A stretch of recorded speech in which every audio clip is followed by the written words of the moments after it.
A lot has changed in the last few years. The wizard gave me superpowers. And then everybody got superpowers. Started from the bottom, now we're here. All right, here's the situation. Started from the bottom, now the whole team here. The daughters of Atlas are coming to hunt us. Children stole the power of the gods. You ripped it from our father's core. Okay, I feel like maybe I should be writing all this down. Give us the powers, child. Your world will not survive this. Welcome back to the channel, everybody. This is my review of DCEU, not DCU, DCEU's Shazam! Fury of the Gods. Now, the film continues the story of teenage Billy Batson, who upon reciting the word Shazam is transformed into an adult superhero altered ego Shazam. Now, at the time of this review, the film has passed about 120 million globally, and it should be doing much better than that, considering what's on offer. Now, these aren't poor movies. In fact, they're quite enjoyable and fun to watch. But at the moment, Hollywood might be suffering from some kind of fatigue. Now, Marvel has seen a lot of their movies underperform.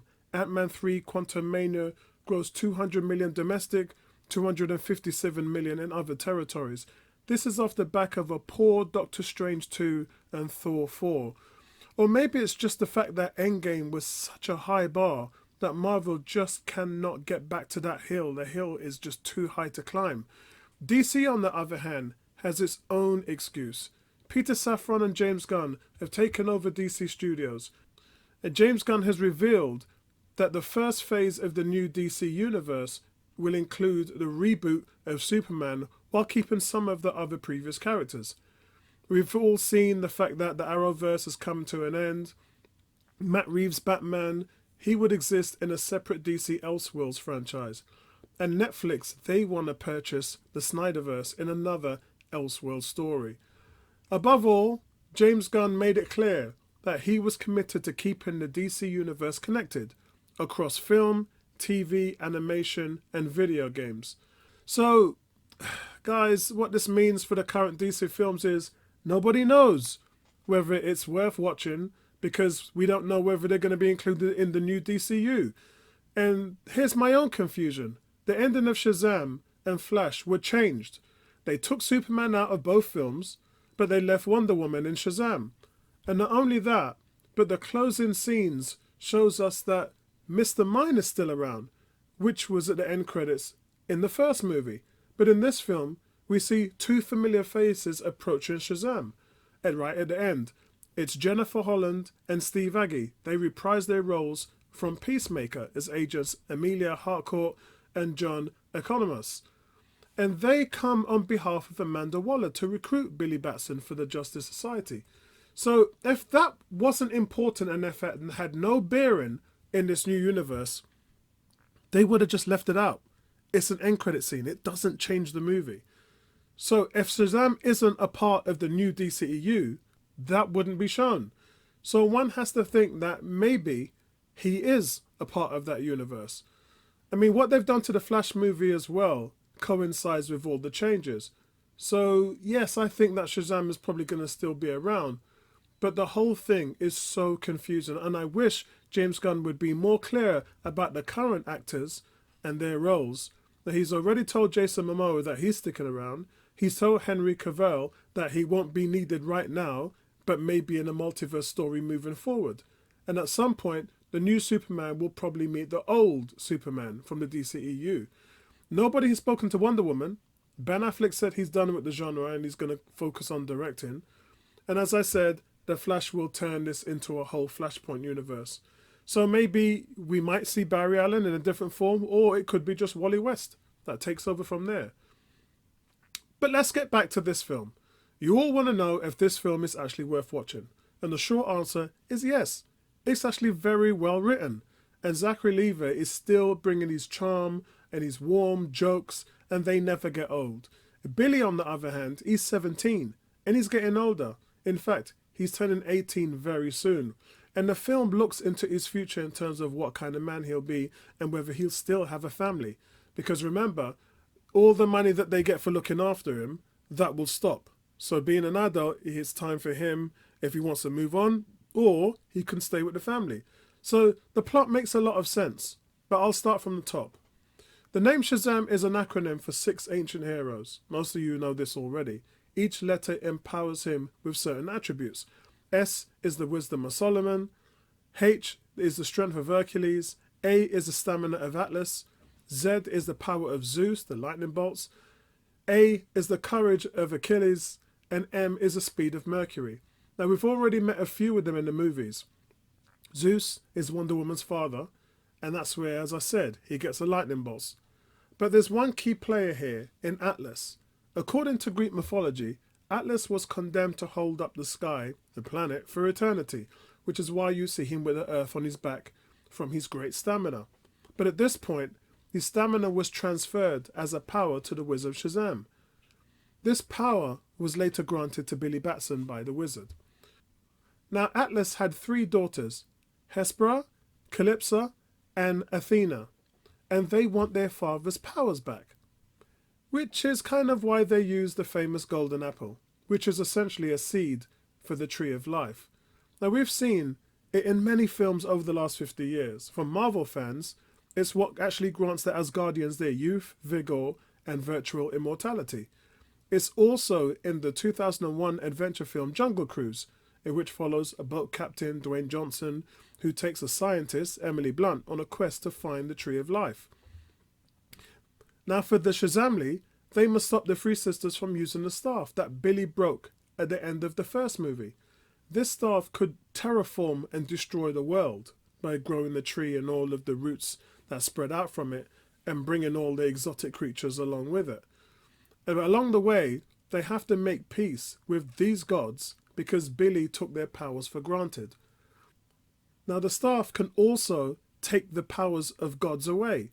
At some point in the film, one of the sisters loses their powers, and the rest of the Shazamly also lose their powers, and Billy's the only one who maintains his. But Calypso, she grows more power hungry, played by Lucy Liu, saying that she wants to resurrect the Tree of Life on Earth, whatever the cost to the planet. This is for revenge on humans for stealing god powers. So she really goes off the rails in this film, losing the support from both of her other sisters. As they fight Calypso, the Shazamly help fight off the monsters, also revealing their true identities to their foster parents.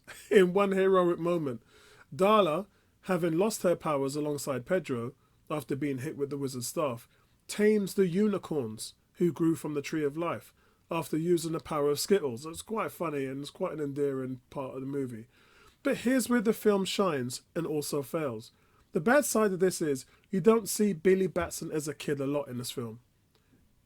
Of course, I understand the movie's called Shazam, I get it. But they would do a better job at showing that the Shazam is actually Billy Batson too. That's what's strange about the first film. Both their personalities kind of didn't really come off as the same person. But in this film, they do. When they're kids, the film is more touching, it's heartfelt, it's emotional. But they spend the majority of this film in their adult heroes form, even when they're chilling in their Rock of Eternity Batcave, or Shazam Cave. They're all in superhero form, and that's confusing because there's no one to fight. You're just chilling, reading books, studying, and hanging out. But they're in their superhero forms, and there really is no need for it. And it also doesn't give the kids time to shine in their original forms. If there was one creative part that I would change, it would be that. Outside of that, the plot may be a little bit generic, but it's just well written and it works. In the final battle, it's a treat, with some real Uber level moments, where Shazam comes up with the idea to seal the area around the stadium, electrifying the staff with more power, infusing it with more of his power, which is in Calypso's hands, and charging it like a battery to cause a contained explosion. He succeeds, but at the cost of his life. Yes, guys, Shazam dies in this film.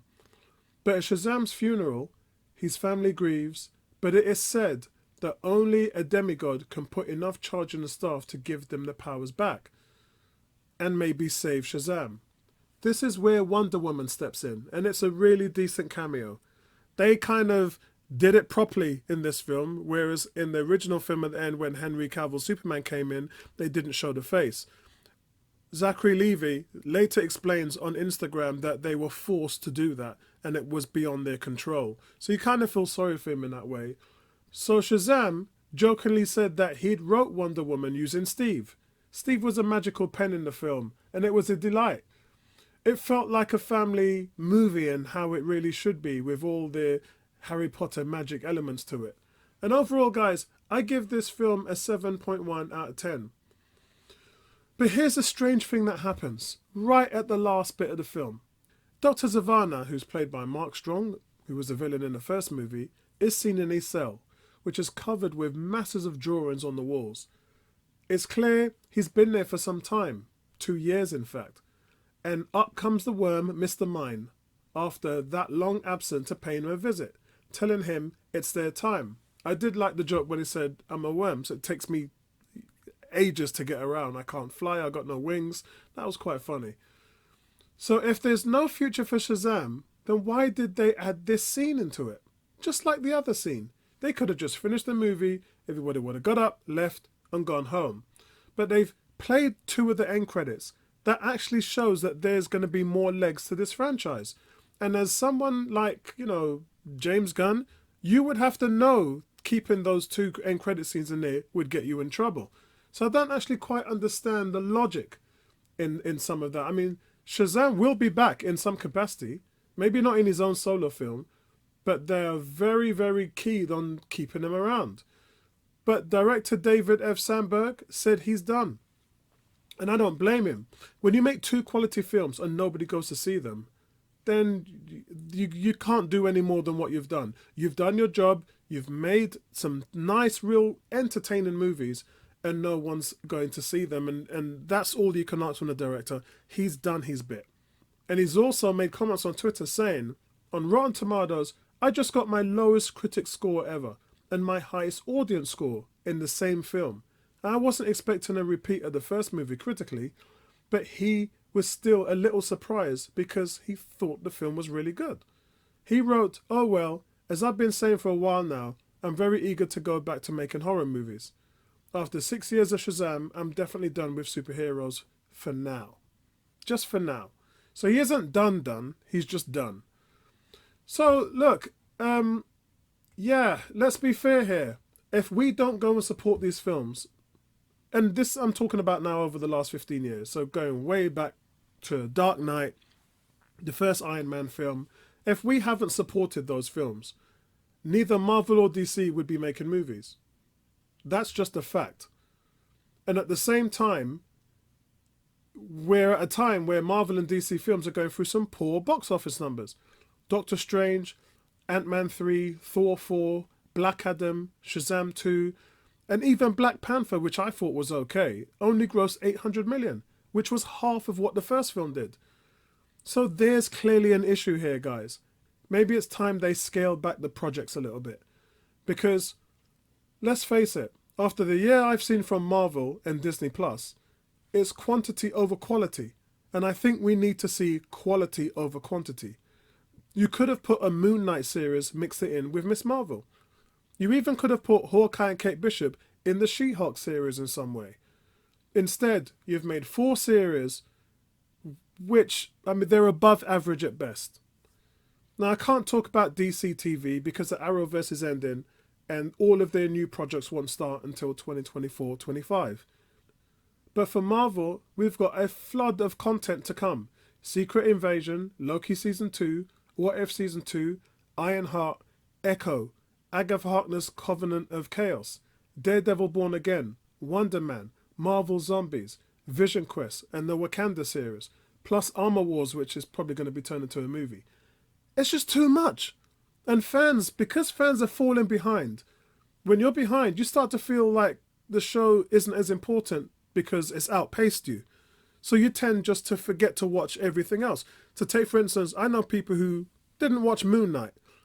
And when Hawkeye, Miss Marvel, and She-Hulk came, they was like, well, I didn't watch it because I still got to go back and watch Moon Knight. When I do Moon Knight, I'll come back and watch the rest. So you don't feel like there's an urgency there because you're so far behind. So maybe, guys, we should slow down a bit. That's my advice to the creators. I know why they're doing it, It's because they're afraid. They're afraid that you will cancel your Disney Plus subscription.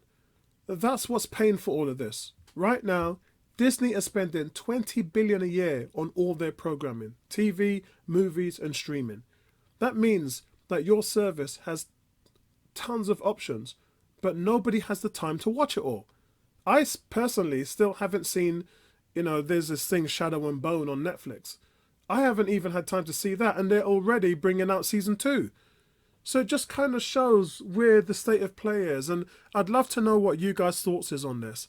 But overall, Shazam 2 is a decent film. It's not epic or world-breaking, but it's a good movie, and it's a movie you should take to your children to. I took my grandchildren, and my kids came with me, and I thoroughly enjoyed it. It was fun, and that's what films should be. And the fact that basically no one's gone to see this film, it really, really hurts the industry. And it's not just this film, it's other films as well, the Marvel films that I just talked about. And some of them are not that great, I admit, but then some of them are decent films, like Black Panther 2. I thought that was a decent film. Not as good as the first, but still a decent film. And obviously the death of Chadwick Boseman, all of that was celebrated in that movie. And only half of the people went to see it in comparison to the first movie. I don't know whether streaming services are probably the reason for that, because Disney Plus wasn't out when those films originally came out. And now people are just like, oh, it's going to be on stream in the next 2 months. So why am I going to spend £20 at IMAX when I can just watch it at home? So I think that that's where most of the problems is now. There's a lot of issues. But let me know what your thoughts are, guys, and I'll speak to you in the next one. Peace out.